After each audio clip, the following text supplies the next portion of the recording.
കുറേ ദിവസം കമൻസിൽ ഹെൽഗ എന്ന് പറയുന്ന കുട്ടി ഗ്ലൂഗൺ വെച്ചിട്ട് ക്രാഫ്റ്റ് ചെയ്യാൻ പറയും. ഇതുകൊണ്ട് ഇപ്പോൾ ഒറ്റയ്ക്ക് എന്ത് ചെയ്യാം? നമുക്ക് എന്തെങ്കിലും കൂട്ടുപിടിക്കണ്ടേ? അതിനിപ്പോൾ എന്താ, യെസ്, നമുക്ക് ഫോം ബോർഡ് എടുക്കാം. ഈ ഫോം ബോർഡ് ഇല്ലാത്തൊരു കാർഡ്ബോർഡ് പേപ്പർ എടുത്താൽ മതി. എൻ്റെ കയ്യിൽ അത് കിട്ടാത്തതുകൊണ്ടാട്ടോ ഇത്.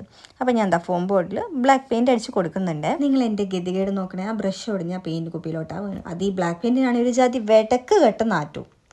എന്തായാലും അതൊക്കെ പെയിൻ്റ് അടിച്ച് ഞാൻ പിറ്റേ ദിവസം ആട്ടോ ബാക്കി ചെയ്യുന്നത്. ഇപ്പോൾ ഗ്ലൂഗൺ വെച്ച് നല്ല വൃത്തിയിൽ, എന്നെ പോലെയല്ല, നല്ല വൃത്തിയിൽ വട്ടം വെച്ച് നല്ല റോസ്. പക്ഷേ എൻ്റെ ഗ്ലൂഗണ് തീരെ അനുസരിച്ചിട്ടുണ്ടായിരുന്നില്ല. ഞാൻ ഇങ്ങോട്ട് വിളിക്കുമ്പോൾ അത് അങ്ങോട്ട് പോകുമായിരുന്നു. എന്തായാലും ഞാൻ ഒപ്പിച്ചെടുത്ത്. ആദ്യം എനിക്ക് ഇഷ്ടപ്പെട്ടില്ല, പിന്നെ ഞാൻ അങ്ങോട്ട് രണ്ടും കൽപ്പിച്ച് ഇടാമെന്ന് വിചാരിച്ചു. അങ്ങനെ എങ്ങനെയോ തട്ടിക്കൂട്ടി ഇലയും പൂവൊക്കെ വരച്ച് കഴിഞ്ഞിട്ട് പിന്നെ പെയിൻറ്റ് ചെയ്യാൻ തുടങ്ങി. മെറ്റാലിക് കളേഴ്സ് ആട്ടോ എടുത്തു. ഒരു ഷൈനിങ് ഒക്കെ ഇരിക്കട്ടെ വിചാരിച്ചു. ആദ്യം ഫുള്ളി ബ്രോൺസ് അടിക്കാൻ വിചാരിച്ചു. പിന്നെ ഞാൻ വിചാരിച്ചു വേണ്ട, നമുക്ക് ഇലയ്ക്കും സ്റ്റമ്മിനും പച്ച മെറ്റാലിക് കളർ കൊടുക്കാമെന്ന്. സംഭവം കുറേ ഇരിപ്പുണ്ട്. പിന്നെ ഞാൻ വിചാരിച്ചു ബ്രോൺസ് മാറ്റി നമുക്ക് കളർഫുള്ളാക്കി പിങ്ക് കളർ റോസ് ആക്കാം. എല്ലാം കഴിഞ്ഞ് വന്നപ്പോൾ എവിടെയോ എന്തൊക്കെയോ ഒരു ലുക്ക് ഉണ്ടായിരുന്നു. എന്തായാലും കുഴപ്പമില്ല. നിങ്ങൾക്ക് ഇഷ്ടപ്പെട്ട ഒരു ലൈക്കൊക്കെ അടിച്ച് പോയി.